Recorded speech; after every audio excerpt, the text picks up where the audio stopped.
Welcome and thank you for joining me.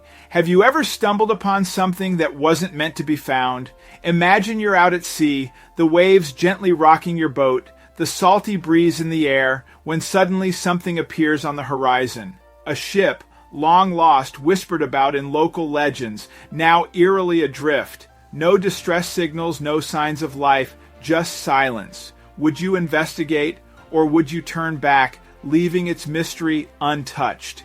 Tonight, we follow the story of Carter, a fisherman whose curiosity led him to an encounter he never could have prepared for. Stay with me as we uncover what he found on that forgotten vessel. Early one misty morning, as Carter cast his nets off the coast, he spotted an eerily familiar shape looming in the distance. A boat, long whispered about in local legends, had mysteriously reappeared after vanishing 2 decades ago.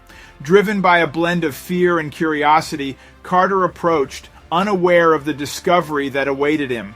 As he peered inside the abandoned vessel, his face turned ghostly white, unable to believe what lay before his eyes.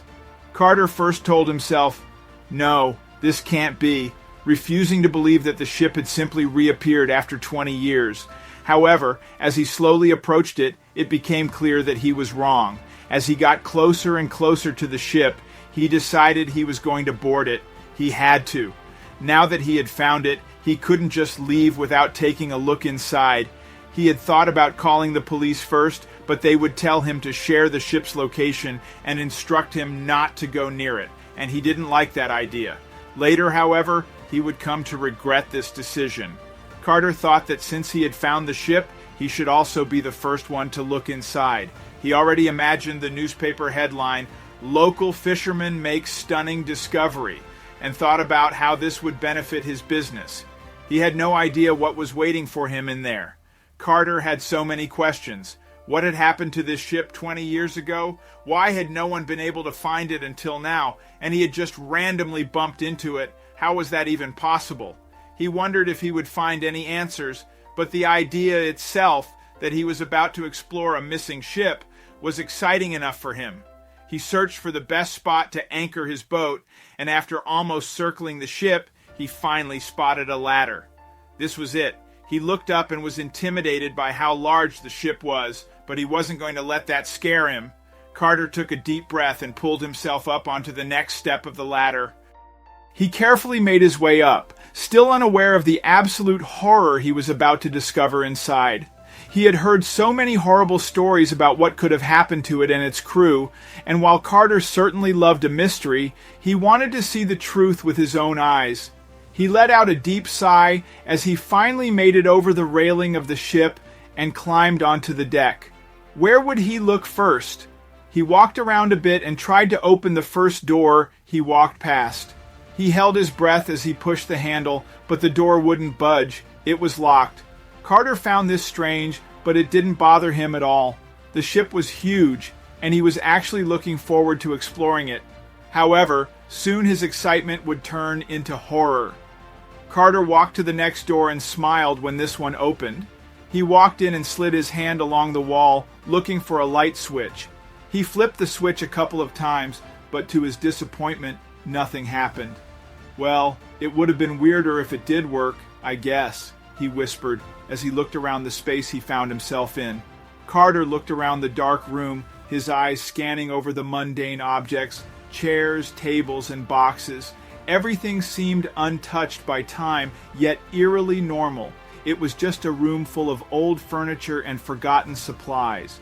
Realizing the room was merely a storage space, he felt a hint of disappointment clouding his excitement. The mystery of the long-lost ship seemed to be fading with each ordinary discovery. Deciding there was nothing of interest here, he left the room to continue his exploration elsewhere on the ship. His steps echoed through the empty corridors as he moved from one room to the next, opening doors and peeking inside. Each revealed more mundane scenes. Nothing so far hinted at the ship's mysterious past. Carter opened several more doors on this level of the ship, each revealing nothing more than the last. Each room seemed to whisper of a life long paused, waiting to resume or to be discovered. Little did he know, the excitement was yet to come, hidden away from his current path. While investigating another unremarkable room, Carter was startled by a metallic screeching noise from outside. It pierced the silence abruptly, making him jump. His heart raced as he pondered the possibility of another person's presence on the ship with him. He gripped the door handle tightly, his other hand balled into a fist at his side. Carter took a deep breath, preparing to face whatever was outside that had disturbed the eerie calm of the ship. With cautious steps, Carter moved toward the door, peering outside, expecting to confront whoever or whatever made the noise. His footsteps echoed on the metal floors as he made his way up to the first floor, where the guest suites were located, ready for more discoveries. Feeling an uneasy atmosphere, Carter ascended to the first floor. He paused, took a breath, and pushed forward, his curiosity driving him deeper into the forgotten lives aboard the vessel. Upon opening a suite door, Carter gasped at the sight, the first real indication that people had once lived here. The room looked as if it had been left in a rush. A coffee cup sat on a side table. A book lay open face down. As he wandered through the hallways, his mind buzzed with questions about their sudden disappearance. What could compel an entire ship's company to leave like this? What had become of them? Upon entering a room on the next floor, Carter was met with a sight that drained the color from his face. The room was unlike the others, its contents unsettlingly preserved. A tableau of personal effects lay scattered, as if their owners might return at any moment to claim them. Carter's eyes widened in shock, his breath catching in his throat. For a moment he stood frozen, hand clamped over his mouth to stifle a scream. His heart pounded fiercely. He burst onto the deck, gasping for air. His plan to leave was abruptly thwarted when he saw his boat was no longer there.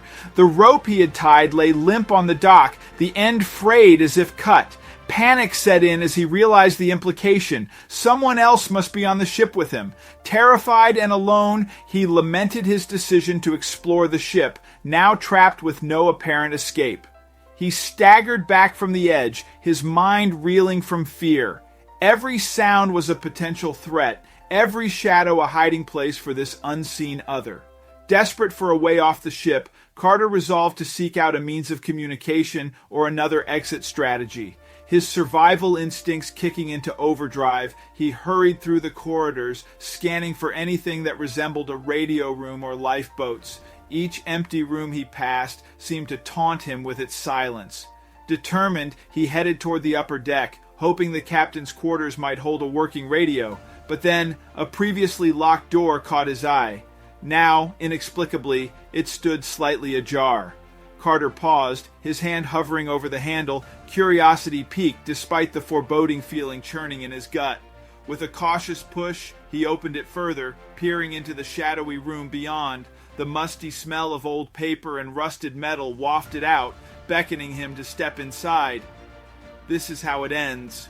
Brought together forever, linked by their shared experience, they often found themselves recounting the days aboard the ship. Each memory was a building block in their bond. Together, they looked forward to whatever life might bring next, knowing they had a story worth telling and a friendship that could withstand even the strangest trials.